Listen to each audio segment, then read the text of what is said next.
Wir haben nichts zu fürchten, außer wenn wir vergessen, wo wir herkommen.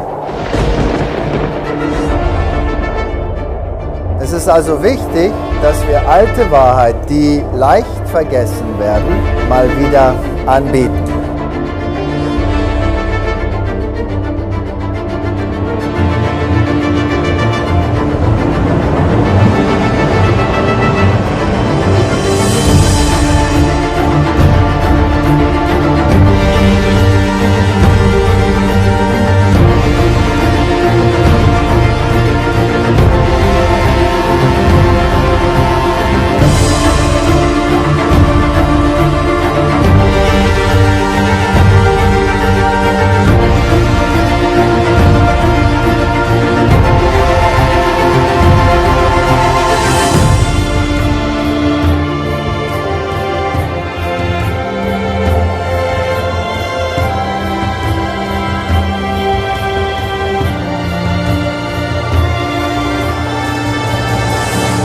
Das ist ein ernstes Thema und so müssen wir es auch ziemlich ernst behandeln.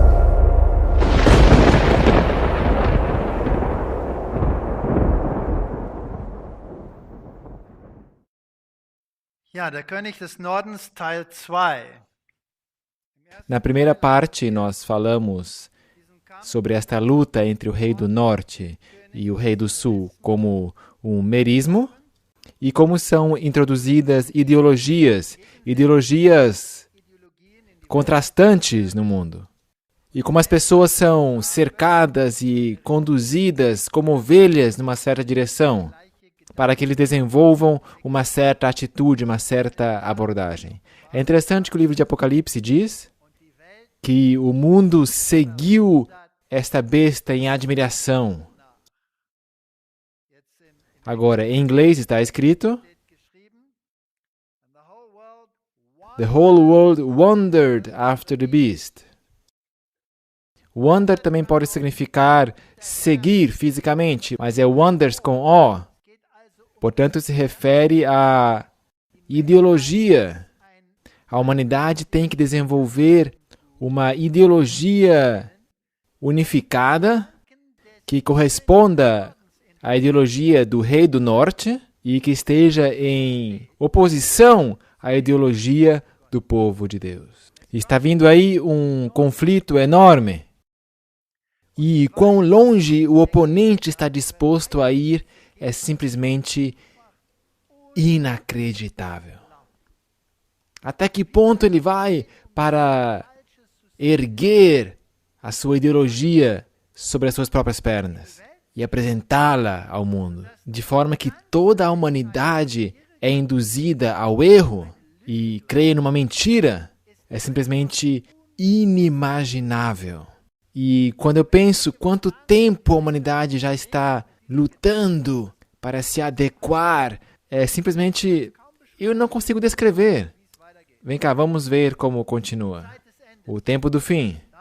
Daniel 11, 40 a 45. E no fim do tempo, e Daniel descreve bem quando começa esse fim do tempo. No capítulo 12. Começa no ponto em que o poder político da primeira besta chega a seu fim. No final dos 1260 dias, em outras palavras, temos uma data 1798. Quando o poder político do papado chega a seu fim. Não seu poder eclesiástico. Ou seja, essa besta não perdeu seu status de mulher, mas só perdeu o seu chifre ou seu status de animal, besta. Recebeu uma ferida mortal. Portanto, no fim dos tempos, o rei do sul irá trombar com ele. Portanto, por um certo tempo, parece que o rei do norte e a sua ideologia são colocados de lado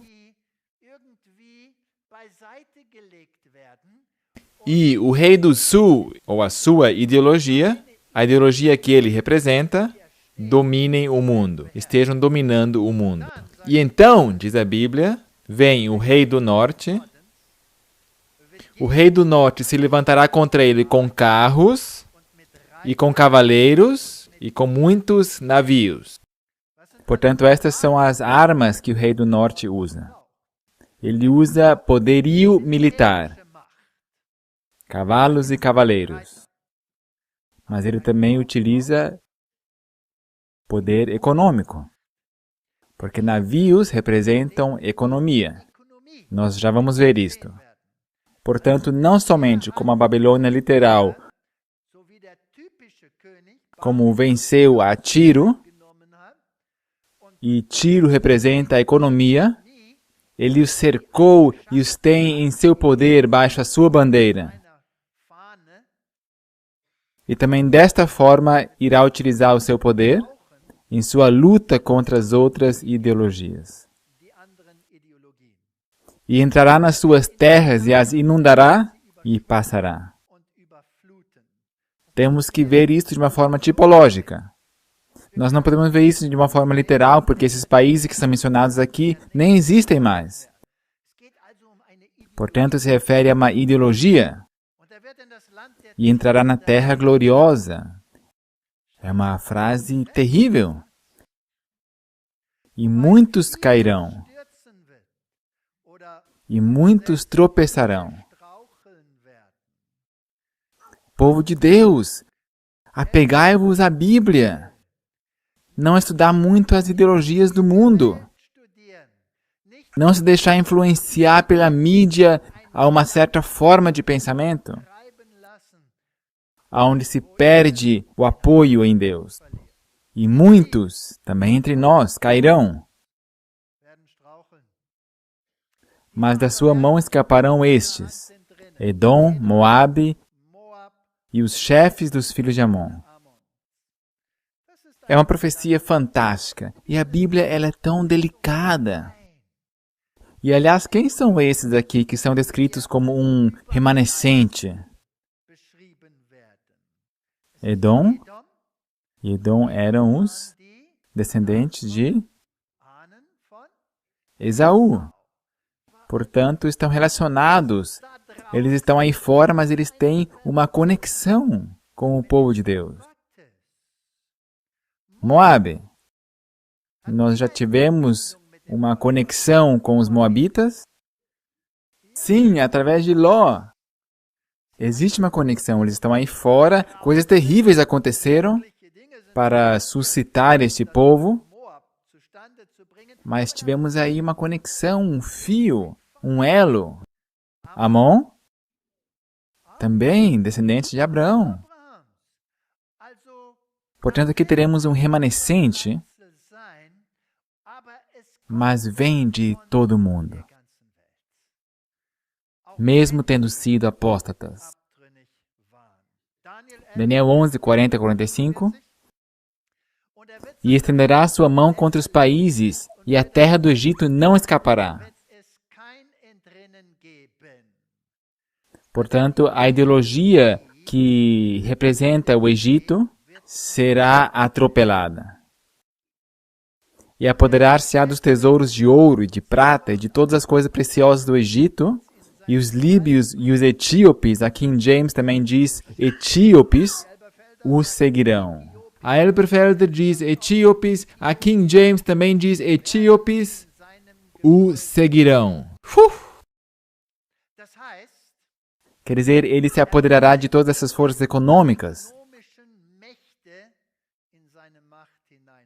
E ele irá dominar a plenitude desta ideologia,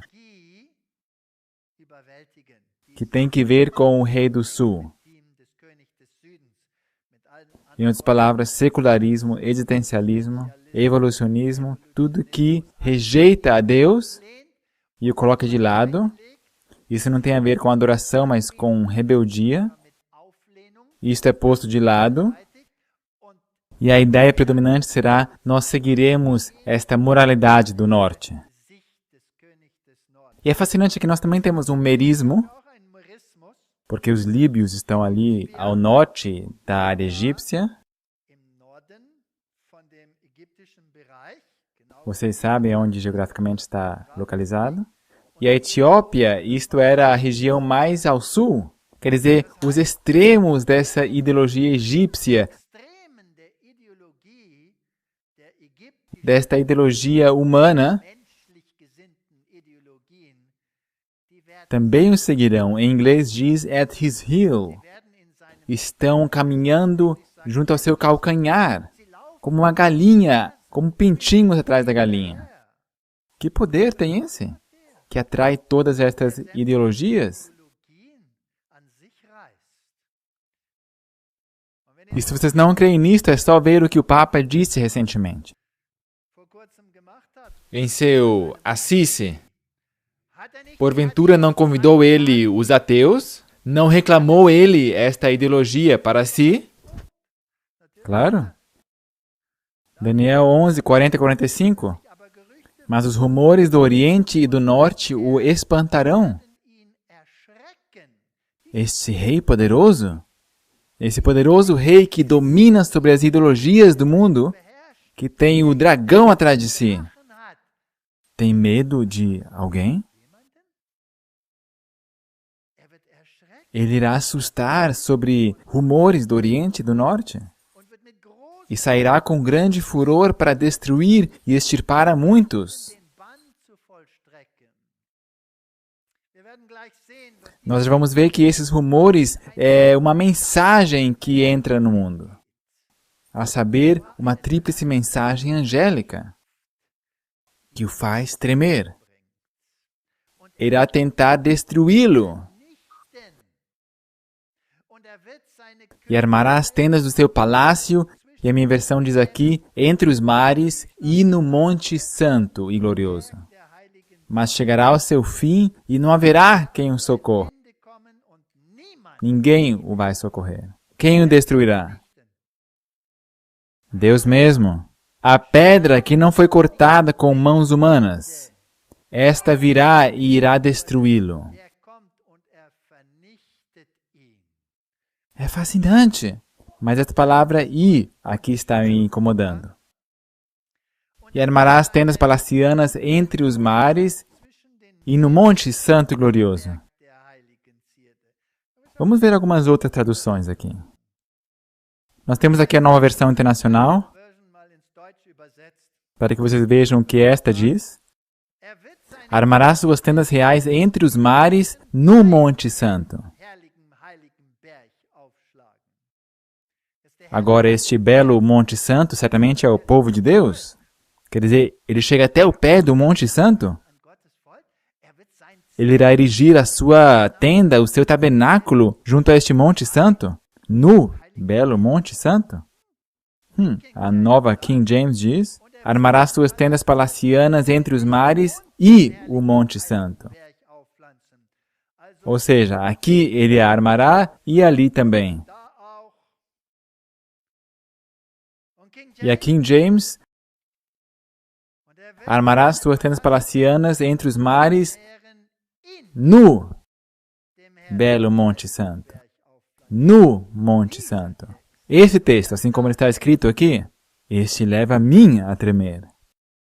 E eu tenho o pressentimento de que a King James está certa. Isto, para mim, é tremendo. Isso quer dizer que a sua ideologia também encontra um lugar aonde?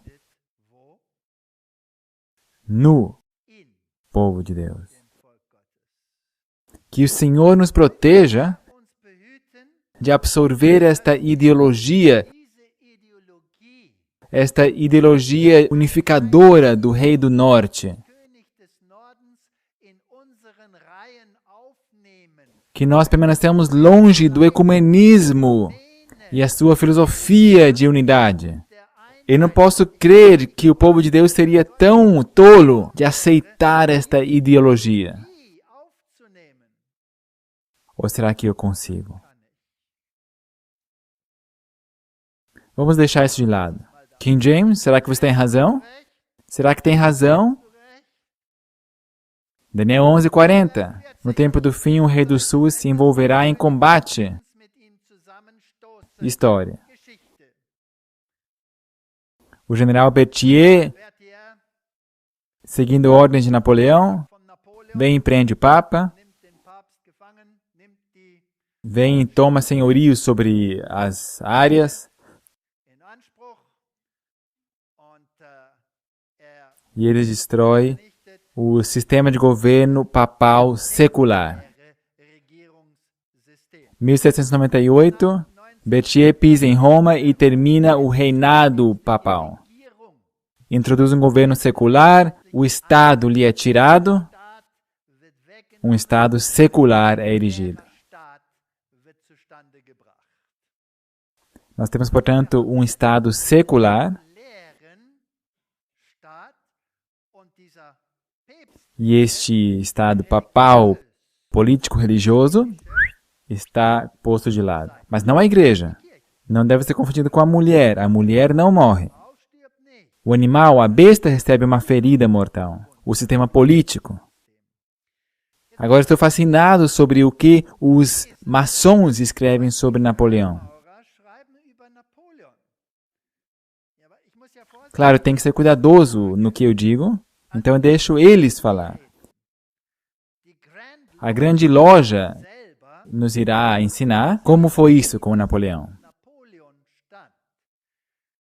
E nas minhas palestras anteriores, eu não quero estar andando sobre o terreno pantanoso das teorias de conspiração, mas de preferência trazer só fatos que não tem que ver nada com conspiração. Então deixa a grande loja falar por si mesma. Napoleão e a maçonaria. Será que ele era o maçom ou não era o maçom? Será que vocês podem responder isto para mim? Então está aqui embaixo assinado, é da própria maçonaria. A pergunta se Bonaparte era maçom ou não, nunca foi decidida. Segundo alguns rumores, ele tornou-se maçom em Malta. Outros autores suspeitam de que ele foi simplesmente ensinado historicamente. Certo está de que ele era simpático ao estabelecimento maçom e de que ele o utilizou astutamente para seus próprios interesses. Mas as pistas que indicam uma iniciação maçônica dele antes de ele aceitar o título de imperador são muito convincentes. Portanto, evidentemente, ele era maçom. No inglês se diz que para provar o pudim, só comendo. Então temos que nos perguntar o que ele praticava? O que ele fez? Aqui nós continuamos lendo, na grande loja. Napoleão Bonaparte nasceu em Córcega e foi treinado em escolas militares de Paris. Escolas militares de Paris. Aliás, quem que tinha essas escolas sob seu domínio antes? Só uma perguntinha.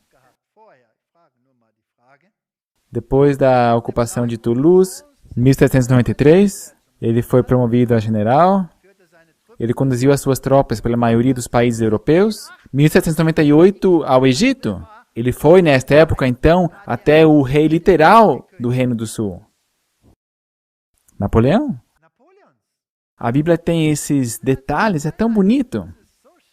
Aqui se refere, então, a uma ideologia, porque estamos no antítipo.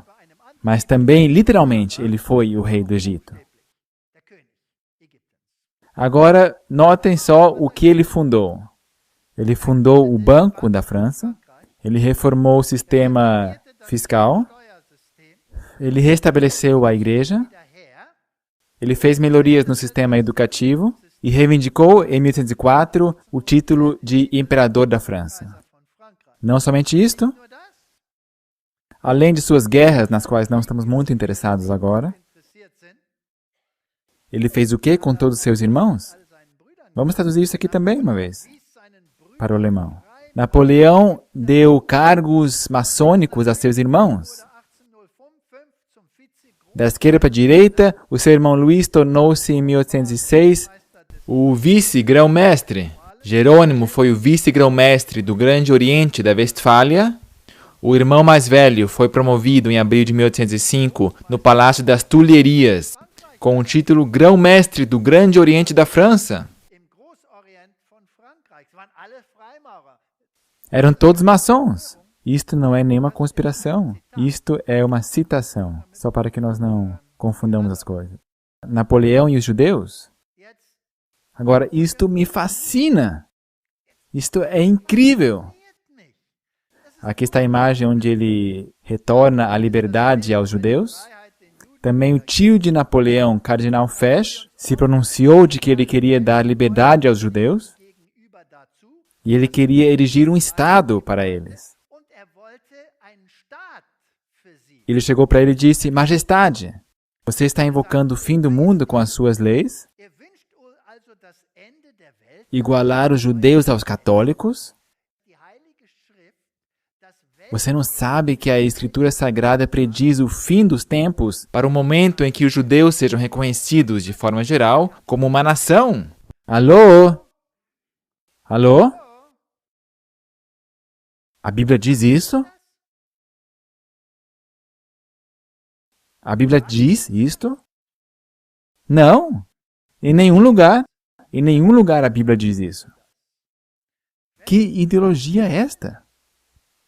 Isto é uma ideologia de fim dos tempos que o rei do norte colocou no mundo, a qual se apegam X milhões de cristãos hoje em dia. E em vez de se prepararem para a volta de Jesus e trabalharem neste coração, eles estão perante a TV e estão assistindo para ver quando finalmente vai começar uma guerra em Israel. Vocês já pensaram nisso? Napoleão deu um fim ao cisma religioso e restabeleceu a Igreja Católica na França com a Concordância de 1801. Ele concedeu às seitas protestantes liberdade religiosa e igualdade e declarou a França como pátria dos judeus, quando ficou claro de que ele não poderia restabelecer para eles uma pátria na Palestina.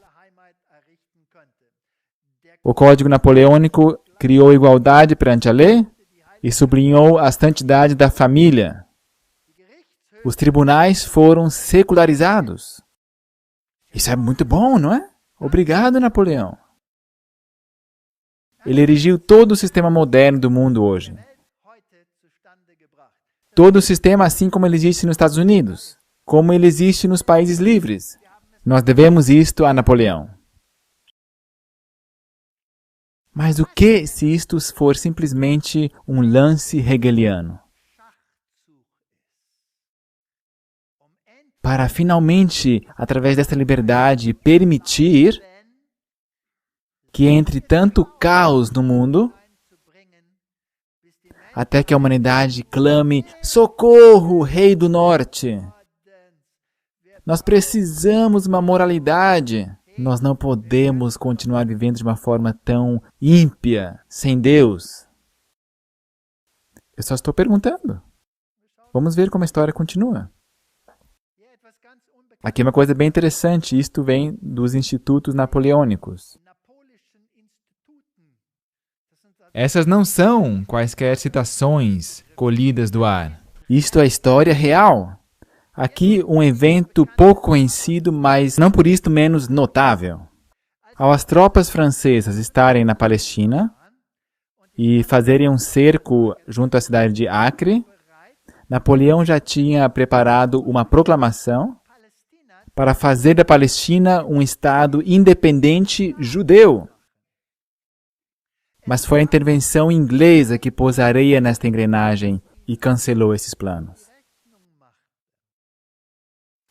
E esta proclamação estava para 20 de abril de 1799. É fascinante, ele queria erigir um Estado judeu, mas os judeus tiveram que esperar 150 anos mais até que isso pudesse tornar-se realidade.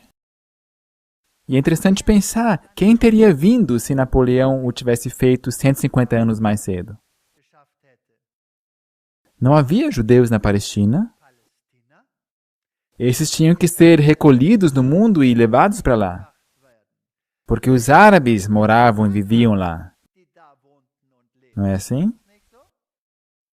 Porque se precisa de um certo tempo, se se quer preparar esse lance ideológico,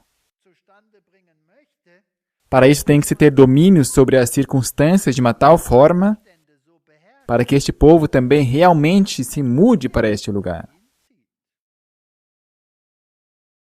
Eu sei que estou num terreno pantanoso, mas mesmo assim eu vou continuar.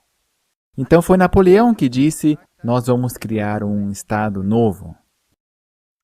118 anos mais tarde, os britânicos iriam publicar a Declaração de Balfour, que requeria uma pátria para os judeus. E 31 anos mais tarde, Israel foi reconhecido pela Assembleia Geral das Nações Unidas como um Estado independente. E é possível que esta antecipação de Napoleão nesses primórdios tenha contribuído de uma forma significativa para a fundação desse Estado.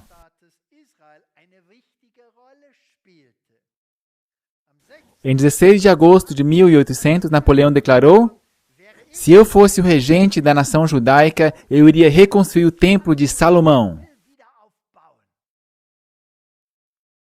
Fascinante! Napoleão queria construir o templo.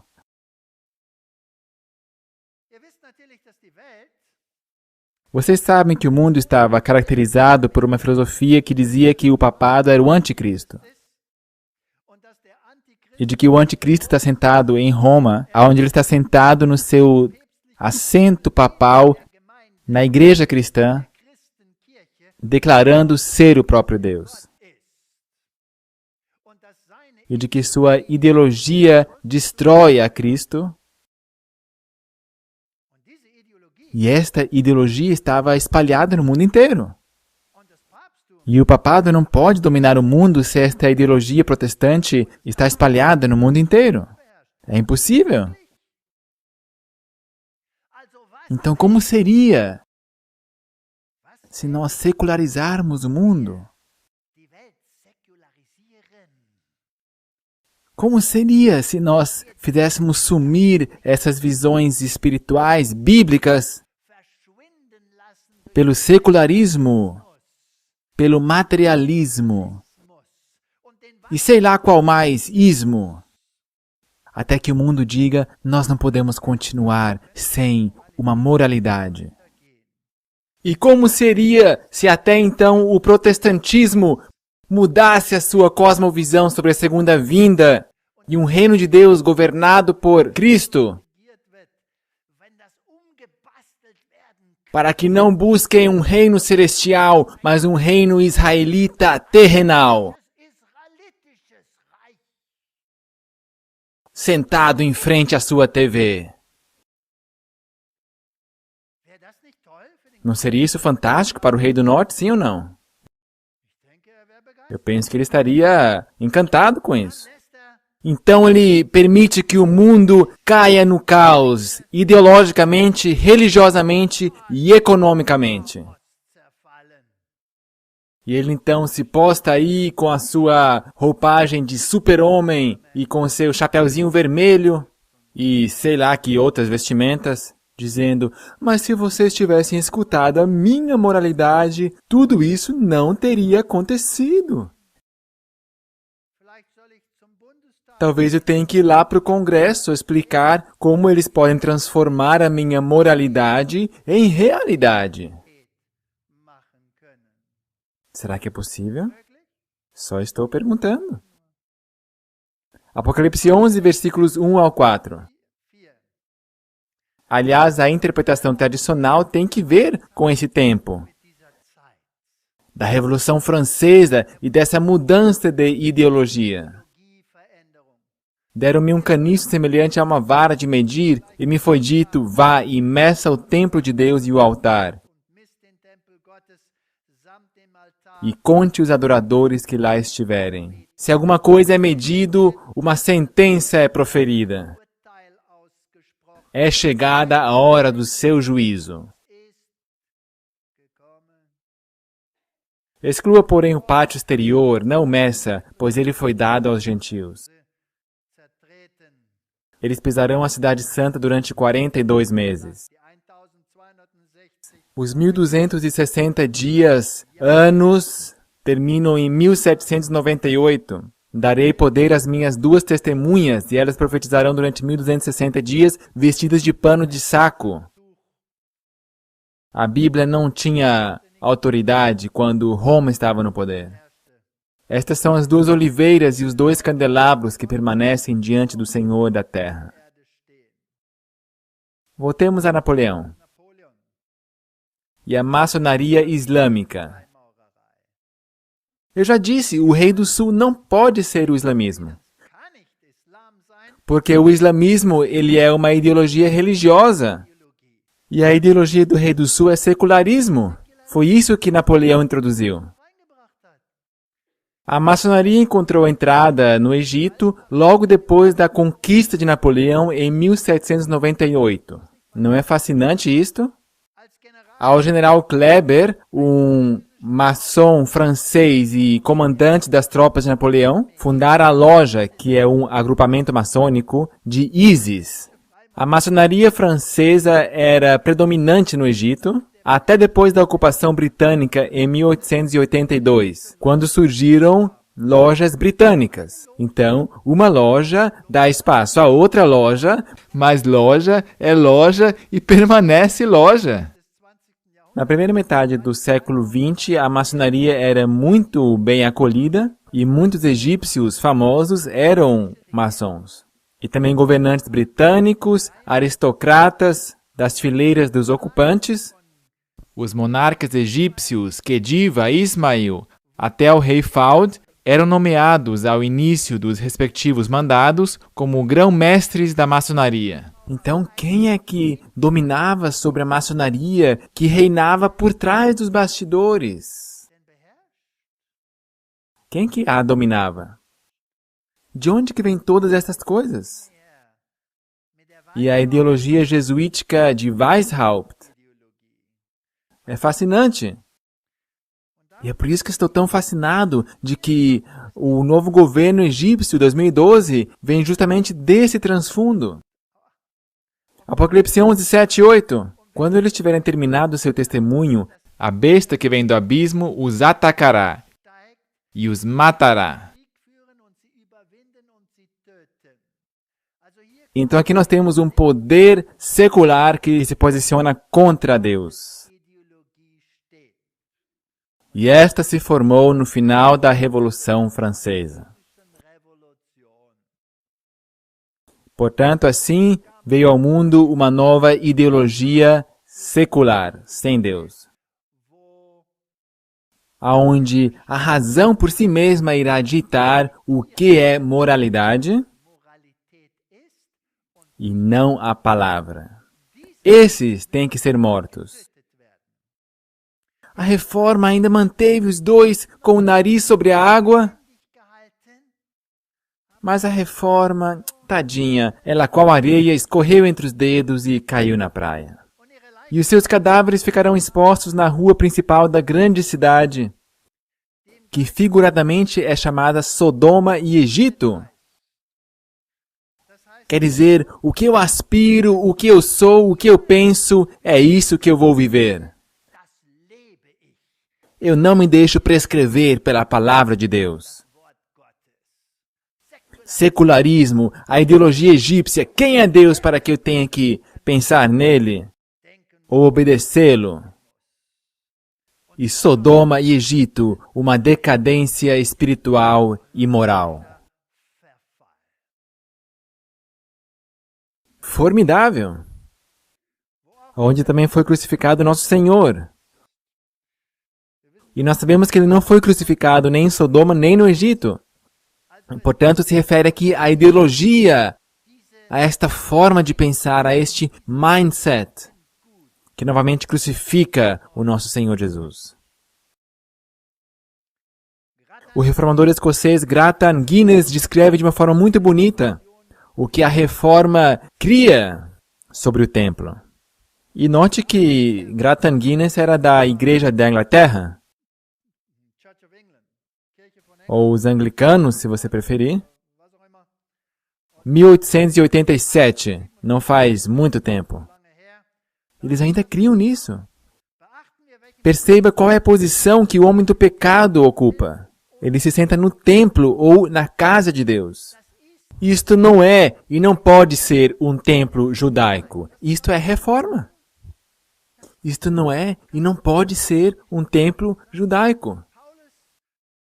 Paulo, usando essa expressão em sua descrição do poder romano, o aplica tanto na Epístola aos Coríntios como aos Efésios, à igreja cristã. Na segunda epístola de Paulo aos Coríntios, que é dirigido a cristãos gentios, ele diz, vós sois o templo do Deus vivo. Em Efésios ele chama a igreja de um templo sagrado, uma moradia de Deus através do Espírito. Paulo não deixa dúvidas de que para ele o templo de Deus era a igreja de Cristo. Esse é o templo no qual ele enxergou com o olho profético o ministério da iniquidade assentado ali. Portanto, não se refere a uma pessoa num templo de pedra, mas um poder na igreja cristã. Ensino puro da reforma. Será que nós não temos um remanescente que também queira crer isso? Aonde está o movimento da reforma no mundo hoje? Creem eles o que eles criam ou não? Não, eles esperam por um templo literal. Eles têm o seu olho, o seu telescópio voltado para Israel. Eles esperam por esse último conflito e então vem o templo, e então vem o anticristo e vai estar aí bagunçando por 3 anos e meio, e então vem o reino de Cristo, no qual não temos que nos converter, mas quando vamos cair automaticamente na arapuca celestial. Não é isso que o mundo hoje em dia crê, sim ou não? Mas que ideologia é esta? De onde ou de quem vem esta ideologia? Aonde que ela nasceu? Eu posso vos dizer aonde ela nasceu. Ela nasceu em Roma, com os jesuítas. Foi aí que ela nasceu. E ela hoje em dia é uma ideologia mundial. Então, a ideologia do secularismo por trás dos bastidores, ao mesmo tempo trouxe ao mundo uma ideologia que é uma ideologia contra a Bíblia. E que favorece ao rei do norte. Porque agora ele não é mais anticristo. E os protestantes agora dizem o Papa, os luteranos, em seu concílio. O Papa não deve mais ser chamado de anticristo. Alô? Por que ele não deve mais ser chamado de anticristo? Então a esquerda, primeiro e segundo templos judaicos, e a Manora representa o terceiro. Eles estão se preparando para construir esse templo. E o que acontece num templo assim? Um sistema sacrificial, mas a minha Bíblia diz que meu Jesus foi sacrificado de uma vez por todas. Ele não precisa de um sistema sacrificial que aponta para ele, porque ele é o Cordeiro de Deus que carrega os pecados do mundo. Então aqui temos uma religião falsa, uma falsa ideologia que favorece o rei do norte. Porque ele agora é liberto desse título horrendo, anticristo. 2 Coríntios 6,16. Que acordo há entre o templo de Deus e os ídolos? Pois somos santuário do Deus vivo. Como disse Deus, habitarei com eles, e entre eles andarei, serei o seu Deus, e eles serão o meu povo. Nós que cremos e vivemos a palavra de Deus, isso é o templo de Deus. Não é um templo de pedra. Mas você não quer afirmar que todo esse sistema de um Israel literal com um povo judeu literal foi erigido somente para enganar a humanidade?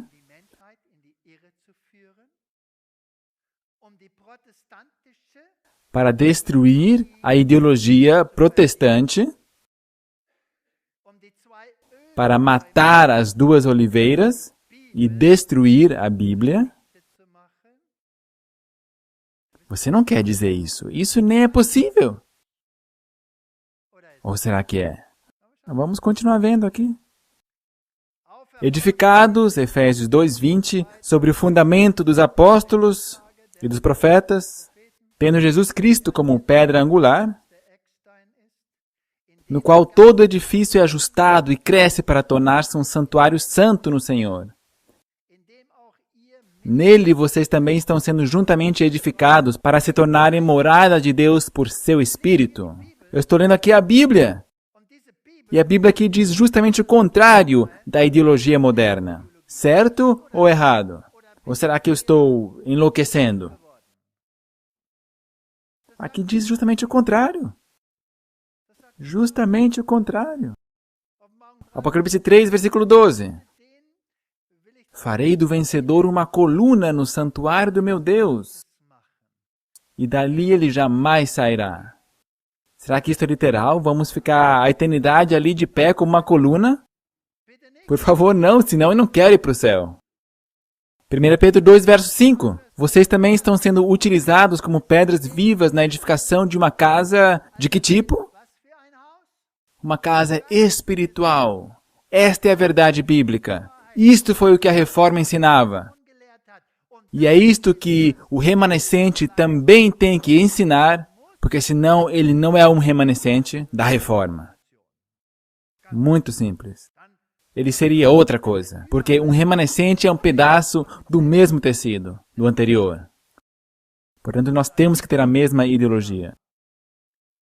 Não é judeu quem o é apenas exteriormente, nem a circuncisão a que é meramente exterior e física. Não, judeu é quem o é interiormente, e circuncisão é a operada no coração, pelo Espírito e não pela letra escrita. Será que isso não está nítido? Isto é ensino bíblico. E se vocês são de Cristo, são descendência de Abraão e herdeiros segundo a promessa. As promessas, portanto, eram transferidas para a comunhão dos santos, dos cristãos, que aceitam a Cristo como seu Salvador. E esta outra ideologia bem diferente é uma chicane que somente serve aos propósitos do rei do norte. Porque em Cristo Jesus nem circuncisão nem incircuncisão tem efeito algum. Paz e misericórdia estejam sobre todos os que andam conforme esta regra e também sobre o Israel de Deus. E quem é o Israel de Deus segundo esses textos? Pois são aqueles que creem em Cristo e na sua salvação. E é uma fé pessoal e não uma fé coletiva. O ensino do dispensacionalismo, do suposto interesse de Cristo por Israel e Jerusalém literais, não é bíblico. Cristãos do mundo inteiro estão observando o que acontece em Israel. E por quê? Por um lado, porque eles estão buscando sinais para a segunda vinda de Cristo. Isso aqui está nos seus próprios escritos, o terceiro templo. Talvez um dos sinais mais significativos que eles estão esperando é o reerguimento do Santo Templo no Monte Moriá. O terceiro templo. Os cristãos podem estar esperando, mas não eu. Se nós lermos no jornal que Israel amanhã de manhã tiver desaparecido, engolido pela terra, será que isto vai mudar de alguma forma a ideologia bíblica?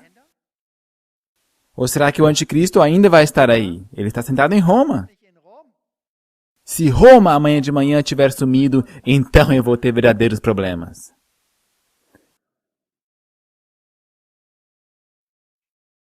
Eles estão esperando pelo templo no Monte Moriá e a reinstituição das práticas sacrificiais do Antigo Testamento. Isso é uma blasfêmia. Estão esperando por um Messias que já veio. Profeticamente, então, o homem do pecado, ou o anticristo, iria comparecer no templo, iria dar um fim a orações e sacrifícios. Esta seria a tal da abominação desoladora, ou abominação da desolação. Claro, isto segundo a ideologia deles. Isso não é fascinante? Como ele conseguiu introduzir esta ideologia no mundo? E Gerson Shalom, presidente dos fiéis do Monte do Templo, esta é a organização mais importante em Israel para a construção do templo, expressou oficialmente que um governo de Netanyahu seria um bom fundamento para a construção de um templo. Olha, em suas campanhas eleitorais antigas, Netanyahu tinha um princípio do seu partido Likud, o princípio de se comprometer a empenhar-se pela reabertura de serviços cultuais no Sagrado Monte.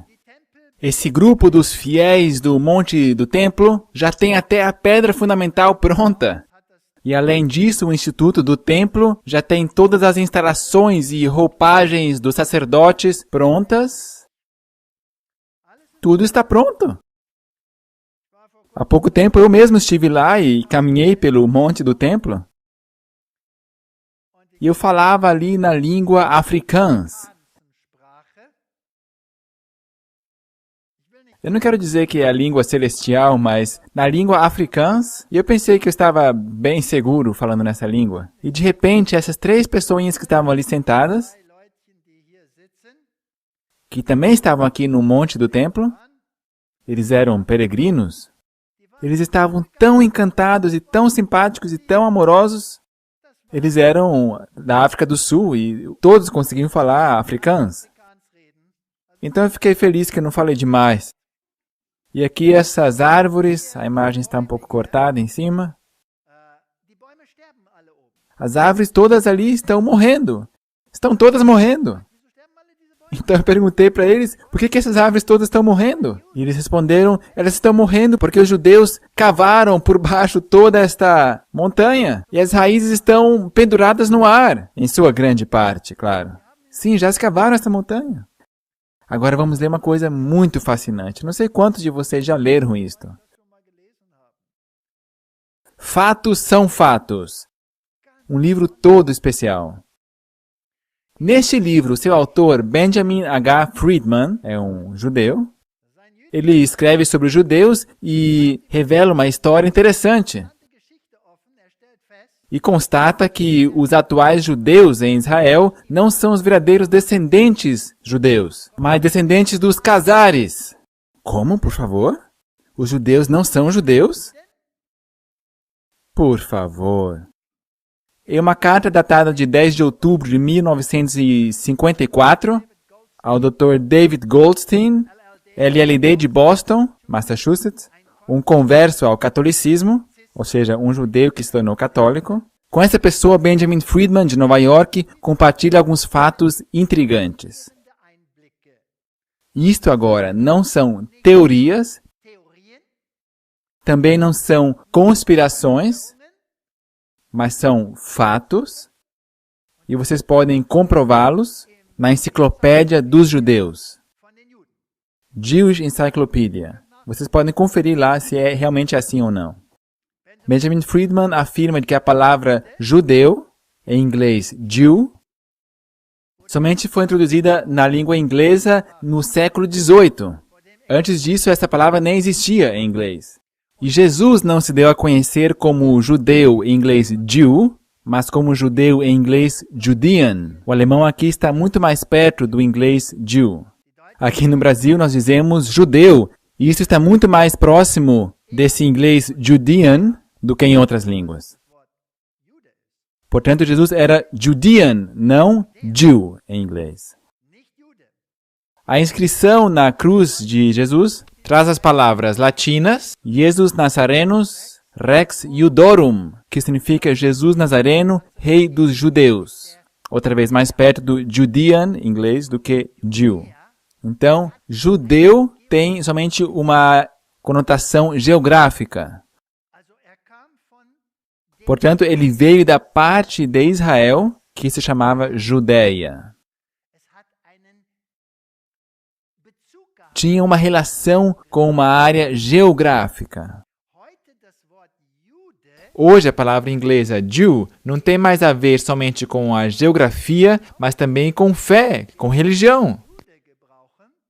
Porque quando hoje em dia nós usamos a palavra Jew, judeu, nós imediatamente pensamos no povo de Israel, mas ao mesmo tempo também na fé que os judeus têm. Portanto, antigamente não era assim. A seita religiosa dos assim chamados fariseus, em Judá, na época de Jesus, fundamentavam as suas práticas religiosas exclusivamente sobre o Talmud. Na época de Jesus, o Talmud era, para os fariseus praticantes, a Magna Carta, a declaração de independência, a Constituição, a lei fundamental, tudo em um só.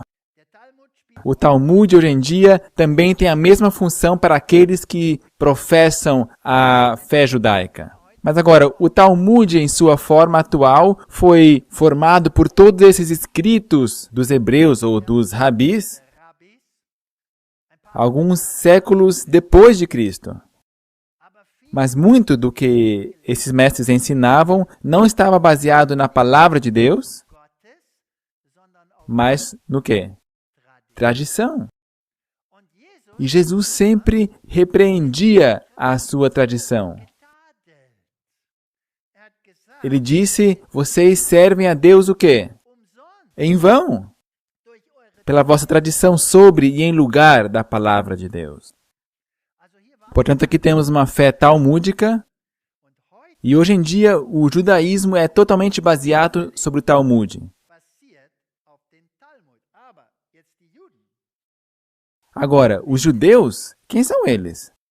Agora, se esse povo tem que ser reerigido, ele tem que ser o mesmo povo que existia naquela época. O povo que foi disperso e que agora voltou da dispersão. Mas não nesse caso, porque os habitantes de Israel atuais não têm absolutamente nada que ver com os judeus da Judéia. Ou seja, o povo que está lá, instalado, não é o povo da Judéia.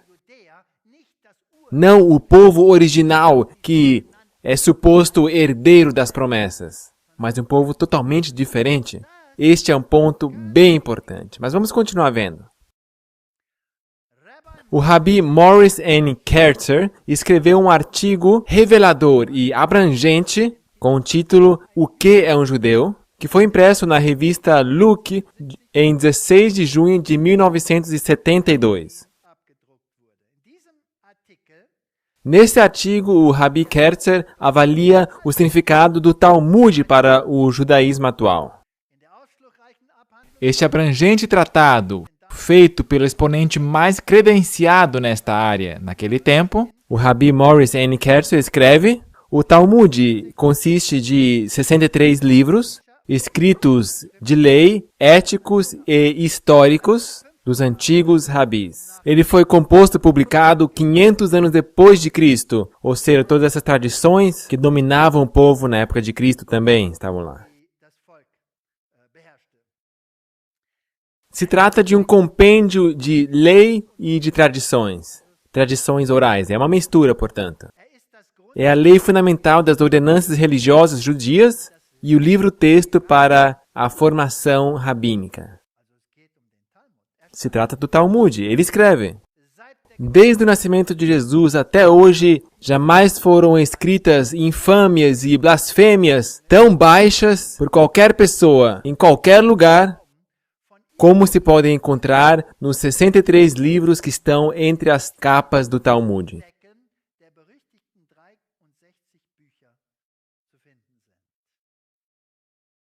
Eu não sei se vocês já, em parte, leram o Talmud, mas se vocês leiam o que o Talmud tem a dizer sobre Jesus Cristo, então os vossos cabelos vão ficar arrepiados.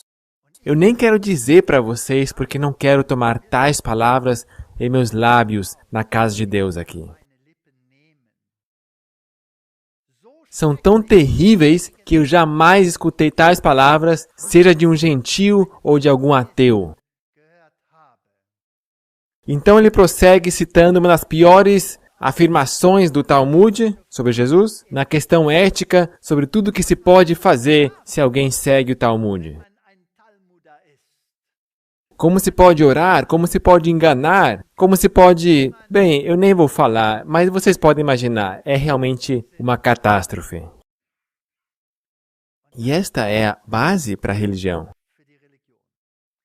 Agora, sobre a origem do povo atual judeu na Palestina, Ele afirma que eles são provenientes da Europa Oriental e que não são descendentes dos habitantes da Judéia ou das dispersas tribos de Israel. Portanto, não é uma restauração da população bíblica. É algo totalmente diferente.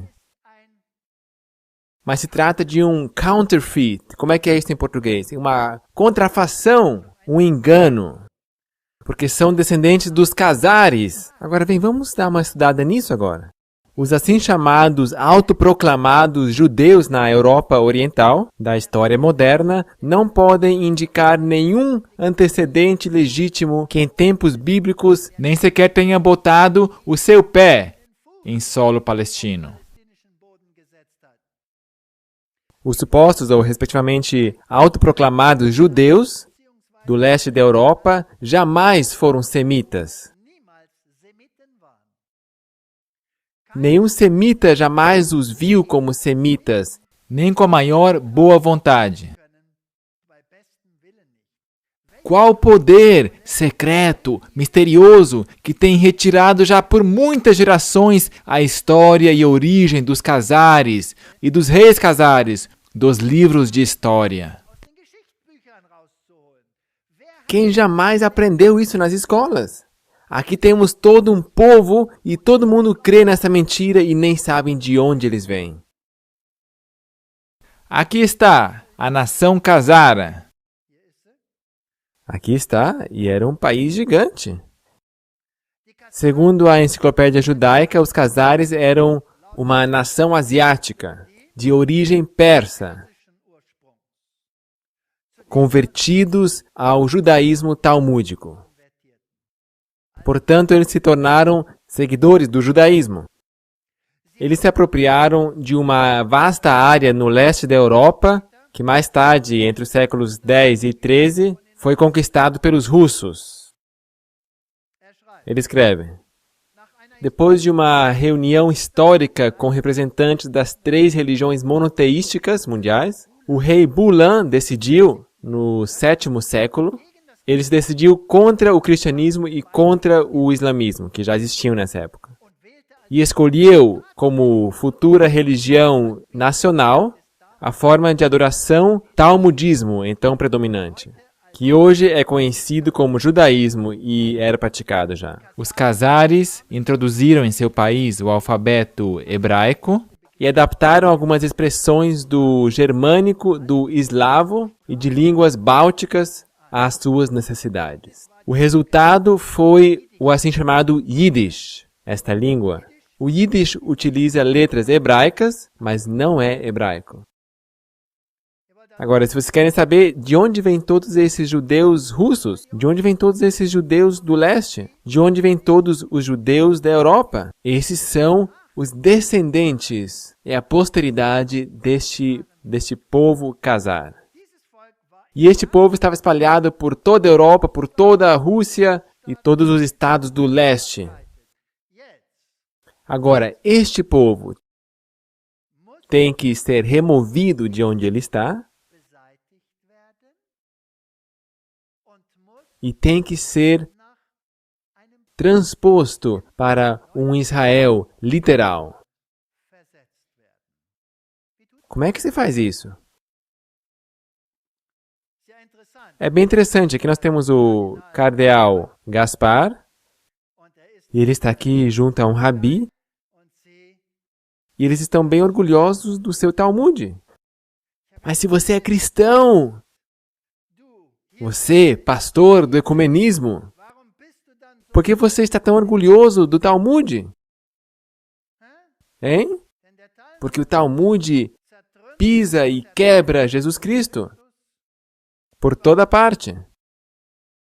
E Bush, por que você está com o Talmud debaixo do braço? Hein? Voltemos a Napoleão. Napoleão fundou o Banco da França, nós já vimos isso. Mas ele também fundou a Bolsa de Valores francesa. Todo o sistema econômico... Todo o sistema da economia moderna. Obrigado, língua. Está fundamentado sobre o que Napoleão introduziu. Vocês podem imaginar isso? E tem uma pergunta agora. Todo esse sistema, será que está a ponto de se quebrar? É possível que quebre num só instante, sim ou não? Está se desmoronando. Os alemães ainda se apegam a uma esperança. Tadinhos, tadinhos. Nós temos ainda a nossa Ângela. Ela nos vai salvar. Vocês sabiam que ela já prometeu que quando este super sistema pedir à Alemanha, você tem 7 dias, por favor, pague tantos bilhões, ou ela vai ter que pagar, querendo ou não. Vocês sabiam disso? Bom, deixamos isso de lado. Toda a economia nacional, tudo vem de Napoleão. Na área militar, Napoleão foi um pioneiro, os chamados princípios de guerra. E todos os exércitos modernos estão baseados em seus princípios. Portanto, todo mundo moderno, secular, está baseado sobre esta ideologia. O rei do sul pretensamente removeu esse poder que somente o papado tinha na Idade Média. E divulgou uma ideologia e definitivamente a incorporou pelas lojas maçônicas nesse novo sistema.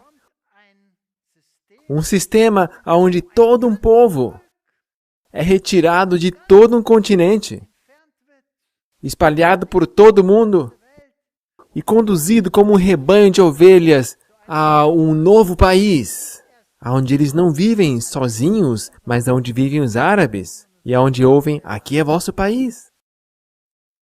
Como é que se faz isso? E dá liberdades aos judeus. Ao ele morrer, a Prússia cancelou as leis liberais.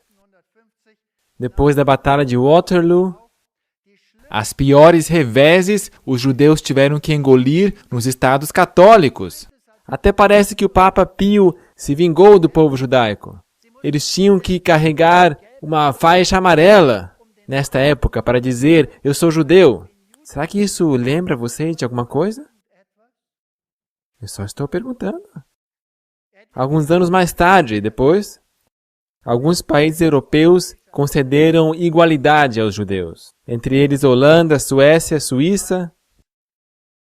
E na Inglaterra demorou 5 anos até que um judeu elegido, Rothschild, finalmente pudesse tomar o seu assento.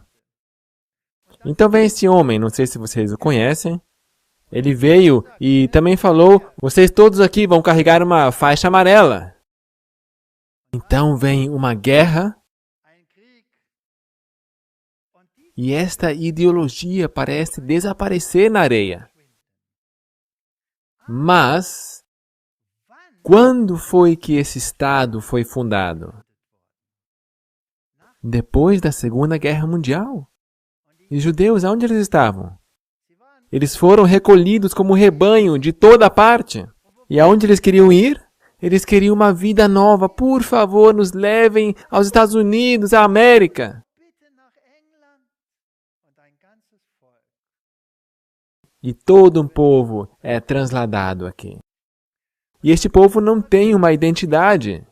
Tinha muitos russos, tinha muitos búlgaros, e seja lá o que tinha mais, alemães.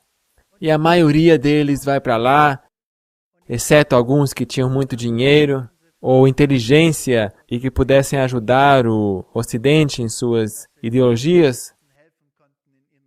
E um novo Estado é fundado. É muito interessante.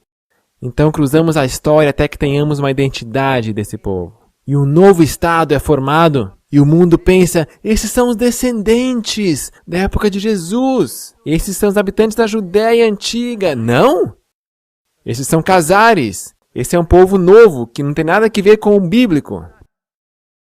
E homens de todos os povos, tribos, línguas e nações contemplarão seus cadáveres.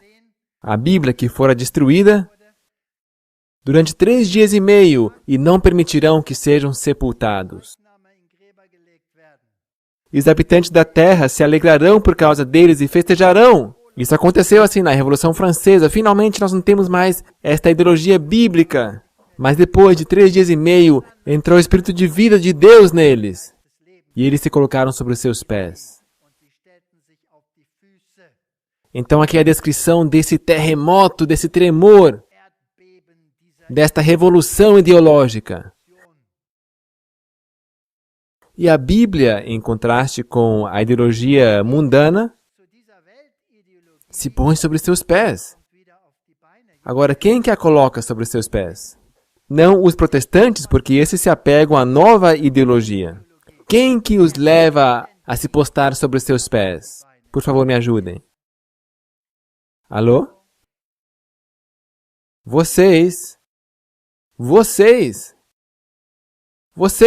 os únicos que ainda trazem ensinos protestantes, os únicos que apelam à Bíblia e à Bíblia somente, os únicos que não têm um telescópio instalado mirando Israel para ver quando que acontece a segunda vinda. Mas estamos olhando a uma direção bem diferente. Olhamos para Roma, olhamos para a marca da besta, quando que esta vem? Quando que esse rei vai se erigir e dizer, eu sou Deus, eu vou dizer para vocês por onde ir. E aqui na Alemanha isso é bem relevante, porque o vosso Supremo Tribunal Federal já se decidiu em seguir esta ideologia do Rei do Norte. Estamos em tempos muito sérios. Enquanto o inimigo está calibrando as suas forças para a última batalha, Deus está erigindo o santuário de sua verdade. Esses dois poderes estão se arregimentando simultaneamente. Duas ideologias colidindo uma com a outra. Uma esmagadora ideologia global, baixo o comando do Rei do Norte,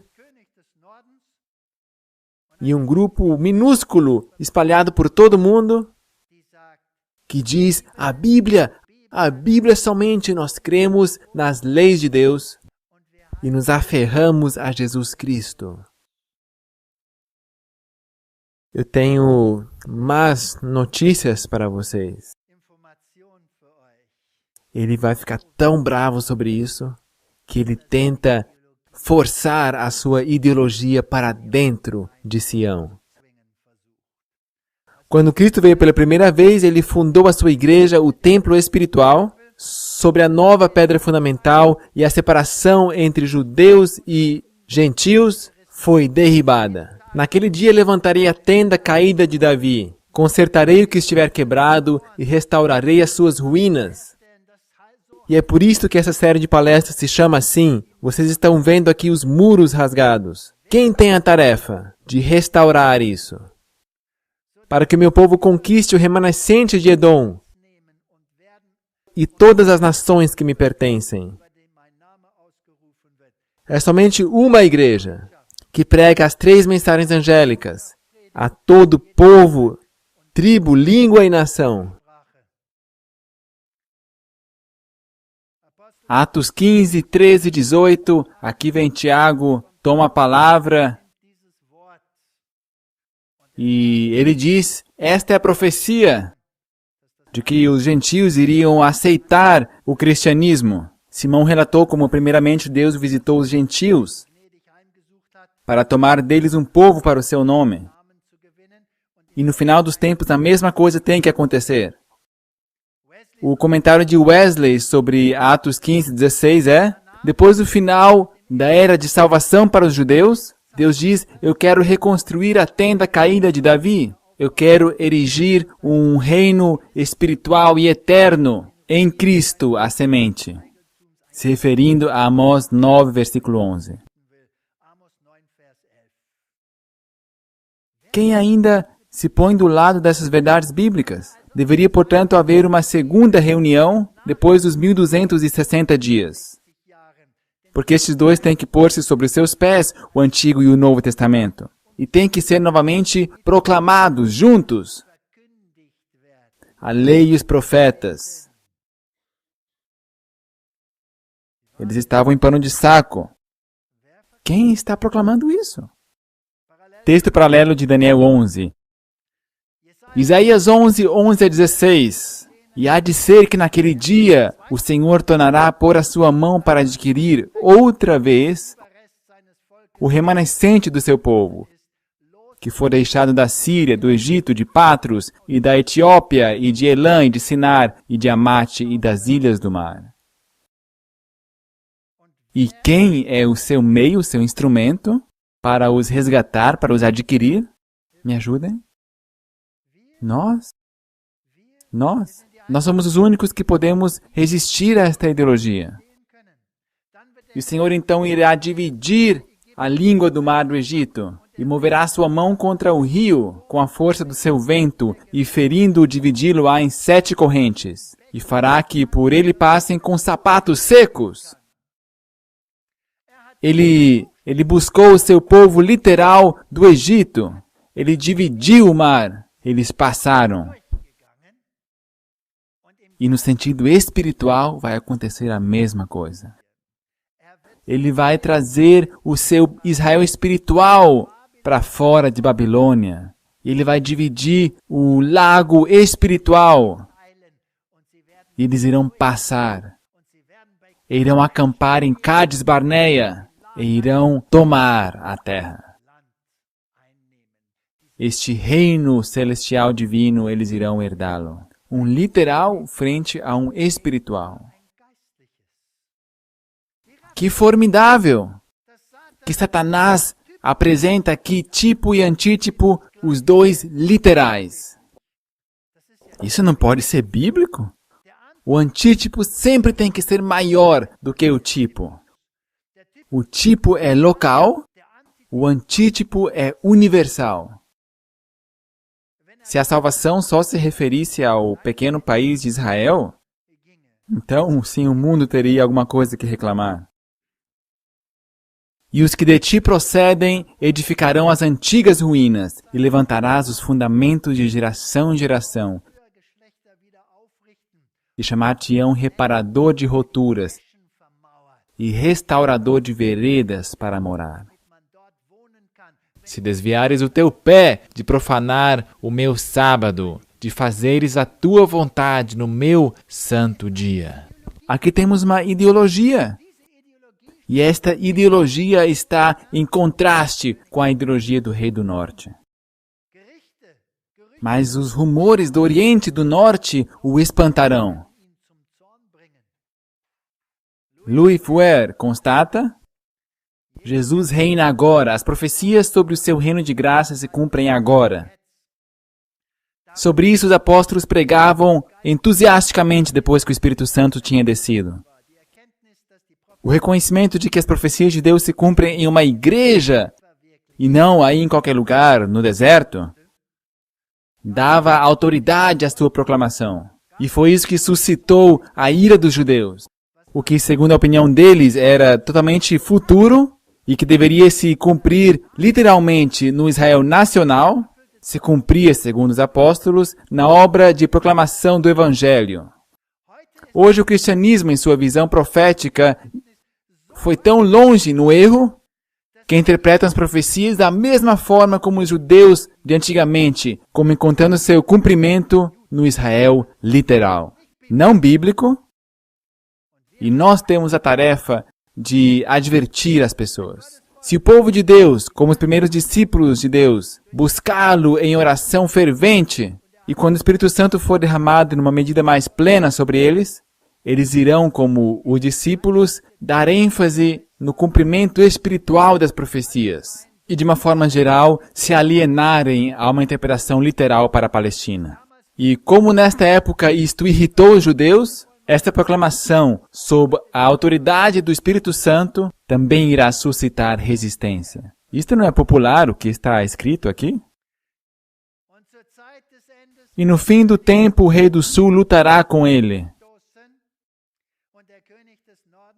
E o rei do norte se levantará contra ele com carros e com cavaleiros e com muitos navios. Ele irá usar poderes militares, econômicos, todos os meios ele terá à sua disposição. E entrará na terra gloriosa. E estenderá a sua mão contra os países, e a terra do Egito não escapará. A sua ideologia irá reinar, e apoderar-se-á dos tesouros de ouro e de prata do Egito. Portanto, esta ideologia, esta cosmovisão do rei do sul, irá ser subjugada por um massivo ataque, no final dos tempos, do rei do norte. E em meio a ventos de tempestade e caos econômico, ele irá usar uma tática do medo.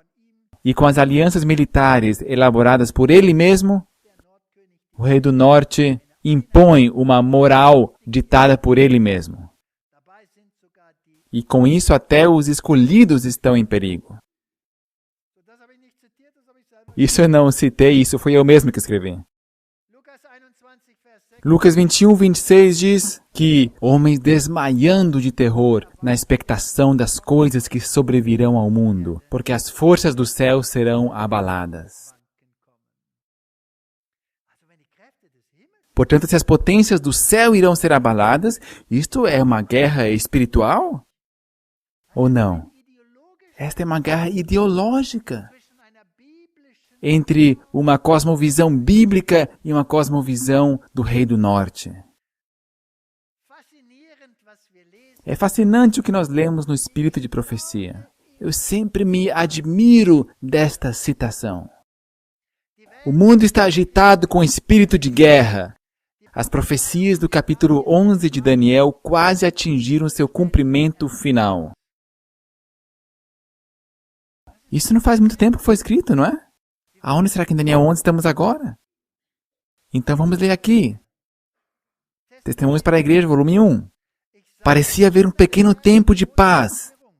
Mais uma vez os habitantes da terra me foram apresentados, e novamente tudo se achava na maior confusão. Lutas, guerras e derramamento de sangue, juntamente com fome e peste, imperavam por toda parte.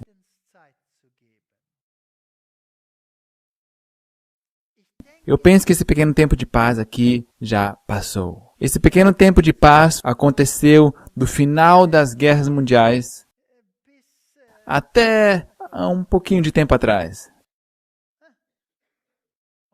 E o que aconteceu ali? Mais uma vez, os habitantes da terra me foram apresentados e novamente tudo se achava na maior confusão. Lutas! Eu acabo de vir da África do Sul, onde um caminhão tem que descarregar algo e ali não somente o caminhão é queimado, mas o motorista também é morto. Onde a polícia acaba com 34 homens e o mundo não fala quase nada. Terrível. Lutas, guerras e derramamento de sangue, juntamente com fome e peste, imperavam, como é que diz aqui? Por toda parte.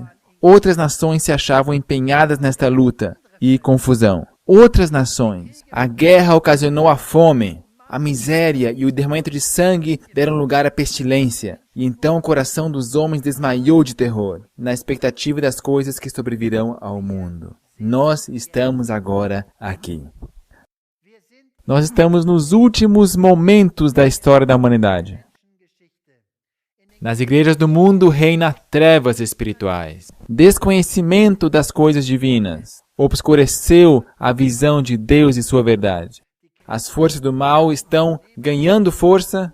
Satanás alega perante os seus seguidores que ele vai fazer uma obra que irá encantar o mundo inteiro. Ao passo que a atividade da igreja é apenas parcial, Satanás e suas legiões exercem atividade intensa. Ele está ocupado. E nós estamos brincando de igreja? As professas de igrejas cristãs não estão convertendo o mundo, pois elas próprias estão corrompidas pelo egoísmo e o orgulho.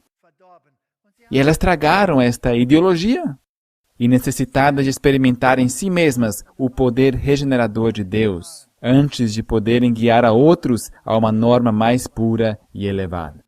Em nosso tempo, como na antiguidade, as verdades vitais da palavra de Deus são substituídas por teorias e especulações humanas. A Bíblia? Teorias, especulações. Muitos professos ministros do Evangelho não aceitam toda a Bíblia como palavra inspirada. Isso está errado, e aquilo está errado, e aquele outro também.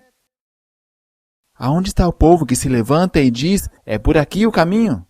O mundo está agitado com o espírito de guerra. As profecias do capítulo 11 de Daniel quase atingiram seu cumprimento final. Eis que o Senhor esvazia a terra e a desola, e transtorna sua superfície e dispersa os seus moradores. Porquanto tem transgredido as leis, mudando os estatutos. e quebrando a aliança eterna. Nós estamos aqui. Essas leis estão sendo prescritas agora no mundo inteiro. A União Europeia tenta introduzir leis com respeito ao domingo.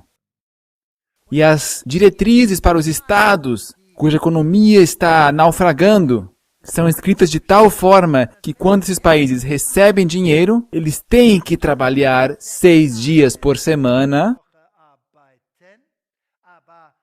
mas no sábado de sua escolha, não o bíblico, eles têm que descansar. Aonde estamos então? Aonde chegamos? E o que dizem os sindicatos? Eles dizem, muito bem, estamos fazendo uma aliança com o papado.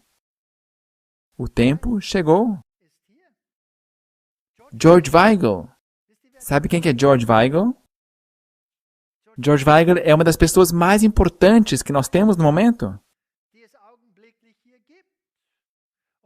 Este homem é um americano, mas no momento ele é responsável como conselheiro do Papa Bento.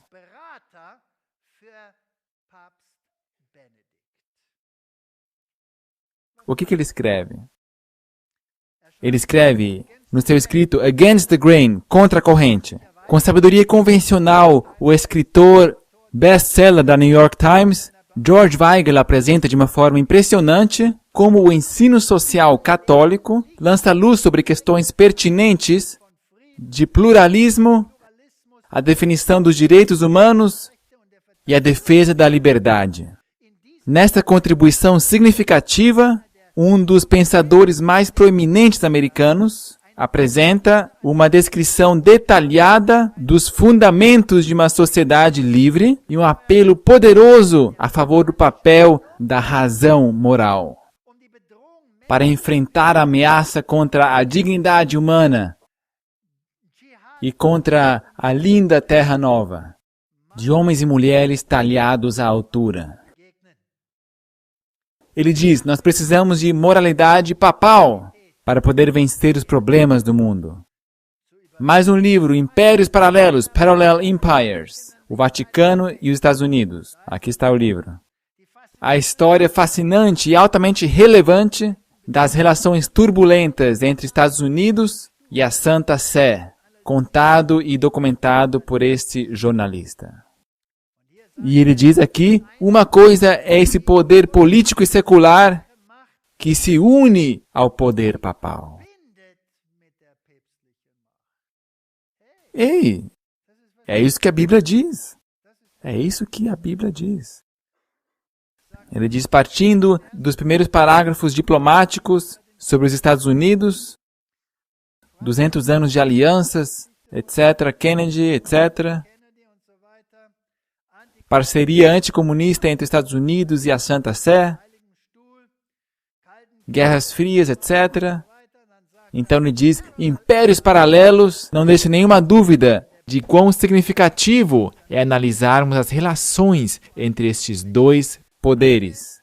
Um poder secular e outro poder moral, para a nossa história e para o mundo de hoje.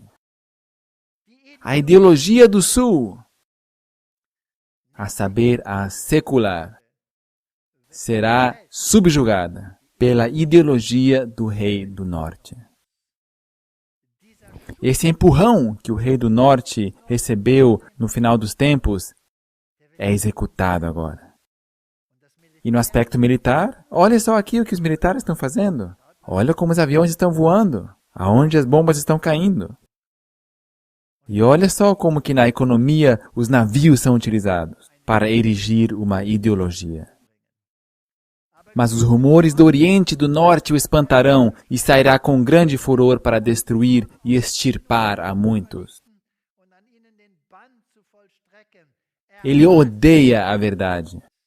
Ele odeia a mensagem dos 3 anjos, que traz à luz a sua falsa ideologia. Ela não pode subsistir com o jato de luz da Bíblia em frente de si. Ele irá tentar introduzir a sua ideologia aqui, no Santo Monte. E eu temo que muitos, e nas próximas palestras vamos ver exatamente como que ele faz isso, como que ele domina a economia, como ele domina sobre a teologia, como ele domina sobre a ideologia, como ele muda as cosmovisões. Nós vamos ver exatamente isso. E eu vou ser tão descortês e discutir o que está acontecendo dentro do Monte Santo.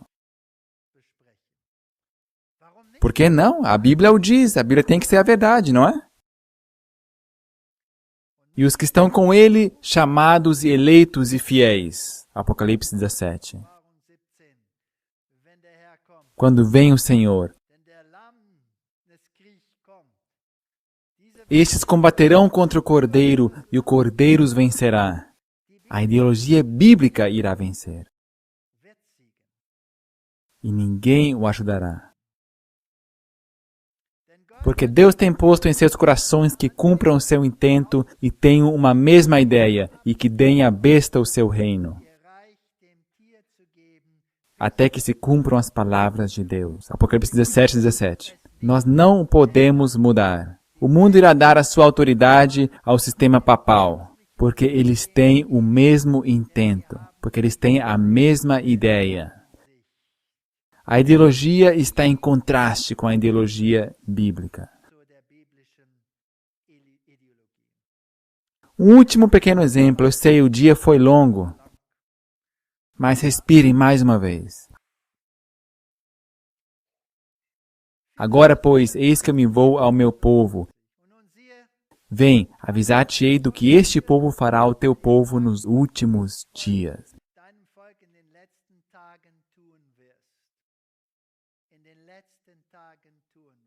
Profecia de Balaão.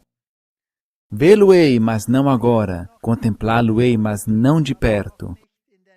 Uma estrela procederá de Jacó e um cetro subirá de Israel,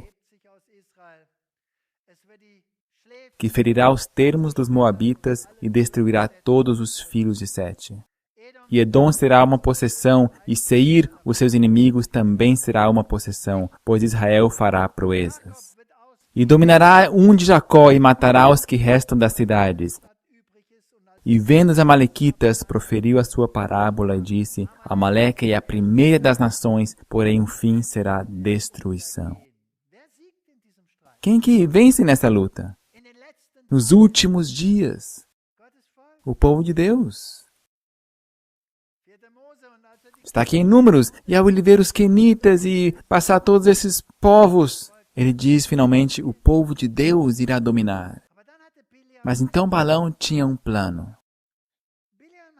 Balaão tinha um plano. Ele disse, sabe, rei, se nós pudermos, de alguma forma, seduzir este povo de Deus, com mulheres lindas, amonitas, e maravilhosas mulheres moabitas, com lindas mini saias. Sabe de uma coisa? Talvez desse jeito ainda possamos vencer.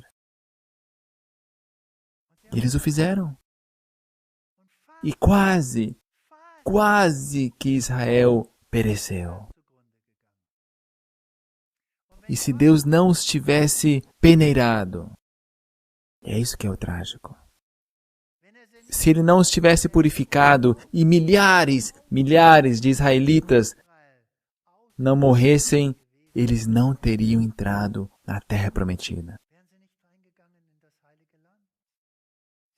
Eles jamais a teriam herdado. Portanto, temos que estar atentos a este último lance no final dos tempos, onde as lindas igrejas irmãs, com as suas lindas mini-saias, cegam o povo de Deus em sua dança ecumênica. Eu sempre digo que quando se vai para a cama com uma cobra, não se tem que surpreender que se leva uma picada. E é isso que pode acontecer aqui. Ele os enganou. Ele voltou imediatamente para Moabe e ele apresentou seu plano para o rei. Os moabitas agora estavam eles mesmos convencidos que os israelitas estariam baixo a proteção de Deus, enquanto eles fossem fiéis a Deus. A intenção de Balaão era separá-los de Deus e seduzi-los à idolatria. Se conseguissem fazê-los chegar a tal ponto de participar da orgia da adoração desses deuses pagãos, o seu protetor onipotente iria voltar-se contra eles. Vamos apresentar estas ideologias à igreja. Vamos cantar, vamos dançar e adorar a Baal. Aliás, Baal é surdo, vocês sabiam? Talvez ele está de férias, talvez ele está sentado no banheiro. É assim que a Bíblia diz. Ele não consegue ouvir nada. A impiedade está alcançando um nível nunca antes atingido. Contudo, muitos ministros do Evangelho estão clamando paz e segurança. Mas os fiéis mensageiros de Deus devem prosseguir firmemente com a sua obra, revestidos com a armadura do céu, devem avançar, destemida e vitoriosamente, jamais cessando de lutar até que cada alma ao seu alcance tenha recebido a mensagem da verdade para este tempo. Nós não temos que nos enganar, o rei do norte vai querer levantar a sua tenda no Monte Santo. Nós não podemos nos deixar enganar por isto. Nós temos que simplesmente continuar. Como diz a Bíblia, eu pus meu rosto como um seixo, como uma pedra, e continue. E ele me conduziu ao portão, o portão que está para o Oriente. E eis que aí veio a glória do Deus de Israel. Do Oriente. Com o que ele é perturbado, o rei do Norte? Por esta mensagem. Cristo vem outra vez. Ele vem do Oriente. E ele irá vos destruir. E muitos irão aceitar esta mensagem. E posicionar-se ao lado do povo de Deus, que crê na verdade. E Ezequiel diz, e eis que um vento tempestuoso vinha do norte, porque o trono de Deus está no norte. Ele quer ser o rei do norte. Ele quer afirmar que a sua luz está no Oriente. Ele recebe os golpes vindo do Oriente e o trono vem do norte. A alegria de toda a terra, o Monte Sião, formoso de sítio, e a alegria de toda a terra é o Monte Sião sobre os lados do norte, a cidade do grande rei. Desce e assenta-te no pó, ó virgem, filha de Babilônia. Assenta-te no chão, já não há trono, ó filha dos caldeus. Ela não irá vencer. A palavra de Deus diz que Deus irá vencer.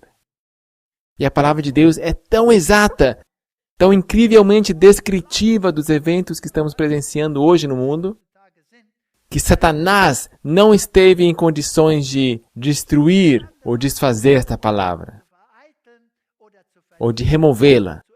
Isto prova que Deus está no controle. Por isto, as duas coisas acontecerão contigo.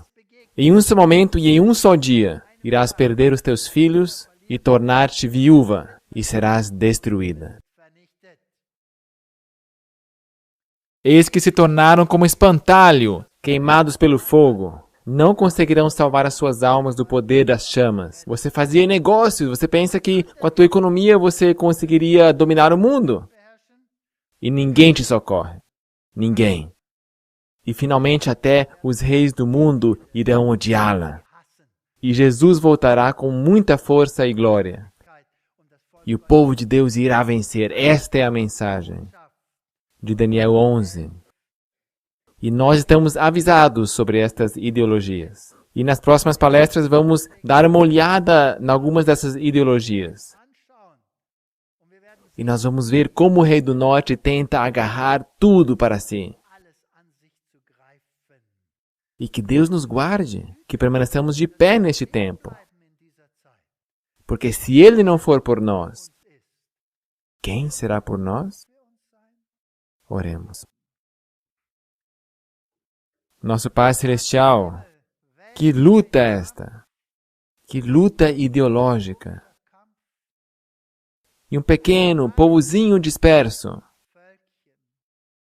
que ainda tem que ser chacoalhado e peneirado para remover todas as falsas ideologias de suas fileiras. Como pode este pequeno povo permanecer? se o poderoso Miguel não estivesse ao seu lado, o príncipe que atua em favor de seu povo. Ajude para que nós nos agarremos a Ti e para que nós não só permanecemos fiéis à Tua mensagem, mas também a proclamemos. Porque em breve virás com as nuvens dos céus e a chance de levar esta última advertência terá passado. Dê ao Teu povo asas, ó Senhor. Dê-lhes asas em nome de Jesus. Amém.